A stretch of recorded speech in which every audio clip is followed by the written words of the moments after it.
I am still wearing off from anesthesia from a procedure, so I'm going to pull the card now so that I have extra time to think about it and brainstorm, hopefully to make things more possible for today, because today is day 5 of making one D&D class every single day.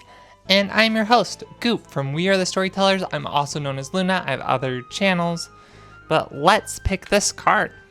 If we get Glamour again, I always am tempted to make a class with Glamour, so that's my personal favorite card in here. If we get Sun or Moon or any 2s or aces, we throw them out because 2s and aces are more rare in World, and I'm kind of tired of doing 2s and aces. If it's royalty, that means it's pretty common or standard or popular. Rarity doesn't necessarily mean hard to get or hard to obtain, but more less popular. So first up, we have Dust, which is royalty. So dust slash, you can think of that as earth. It's substance, not quite like stone, but it can give things substance. And heart. Is that right? So the suits for hearts are support type, essences. I'm calling them essences. I need a new word. If you have any ideas, please help me.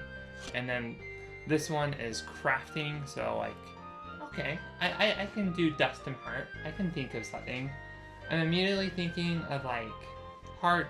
I don't want to do drifter because I just used that word for wind, but heart drifter, or they're gonna be a crafting stuff. So it's they'll probably be known for crafting healing items for whatever magical group they're a part of, and then doing support. So kind of like a bard, an artificer, and if all the bards bardic inspiration and healing spells were preemptively cast and given out to people, and then you have 1 or 2 of things that you could do.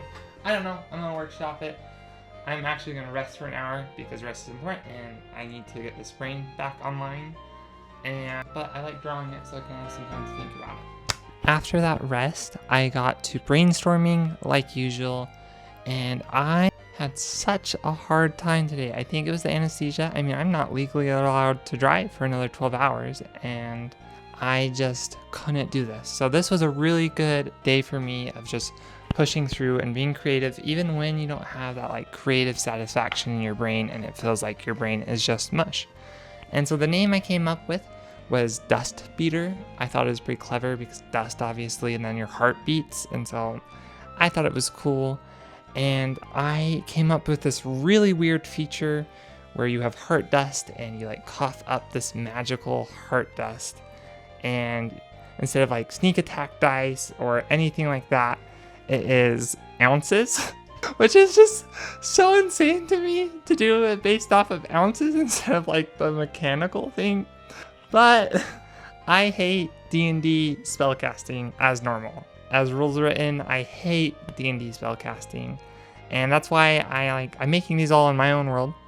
And I am translating them to be 5e compatible, which is why it's kind of easy for me to do in some ways. Not that this is easy by any stretch of the imagination. I am exhausted. I, at some point, showered and changed shirts and didn't even realize it. And I had one time lapse where the timer on it said 4 hours. And I was like, no, I have not been doing this for 4 hours. I don't know how that's even possible. But I finished, and what it turned into is that I basically took a system that is tangential to D&D. I couldn't really find it, but it's the mana system that they have that's an alternate to spell slots, and I changed it to ounces. And so I have this person that's generating this dust that is flaking off their heart, and then they're using it for magic spells, and it is way unbalanced. This is the first class that I've made where I had to make balancing notes for when I do revision and everything, because I can already tell that I need to not necessarily rewrite anything huge, but I need to be more concrete in the language of this set of abilities is for this and this set of abilities is for this. And that means, yeah, so heart dust, I did blood dust, range, and the idea was that you would pick your different dust as you go. And then you also have these passive abilities that's every time you use an ounce of dust, you can add 1 point. So the best ability to show is that the heart dust is used in everything, and every ability uses that. So I also added this other ability where you can reduce your max HP to get 1 more ounce of dust, which sounds like fun as a DM. And then I have a system for getting it back where like you can get 1 of your max HP every long rest. And the system is just so fun and flavorful, and it's something that like I want to do justice to, because later on at the very end I started doing seasoning, because I was like, Dust, you got to do seasoning.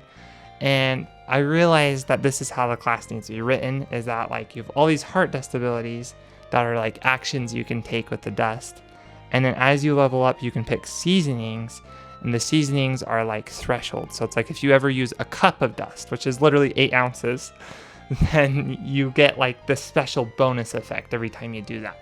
And so it's like you can kind of do this build, and then I also have like conditional seasonings that I could add.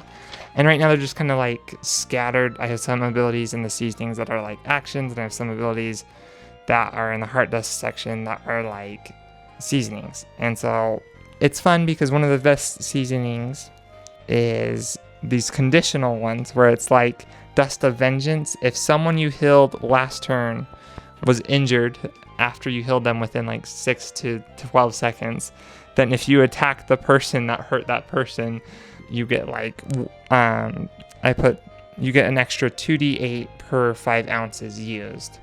And so that's not like an ability, that's like you have these seasonings that are like conditional that you can get, so that you're kind of like to encourage variety in gameplay, which I just thought was really fun. And then you have some other abilities like display emotions, because I was thinking like dust is like this conjuring thing, and what if each piece of dust was like a 3D floating pixel? And I don't know, I got a little crazy with it, and I absolutely love the concept and the flavor of this class, and I spent about 6 to 8 hours, maybe a little bit more, making it, and it is absolutely fun. And when I digitize it, all I'm gonna really have to do is kind of move things into the sections properly, and I put notes for that.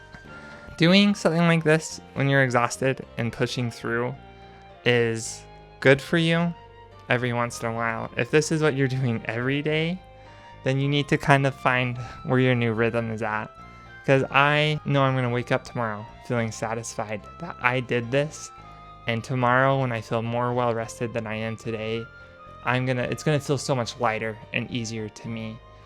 I think if there's been times where I've gone too far, and then it's not the case, is when I don't do that. And so this is my call. Go be creative.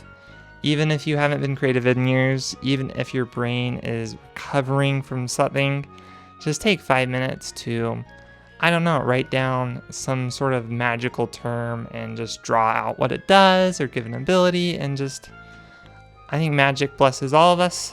This is a lot of work. I'm tired. I feel like I'm tired is such a bad way to end the video. I'm gonna sleep now, and I'm gonna see you tomorrow. Please subscribe.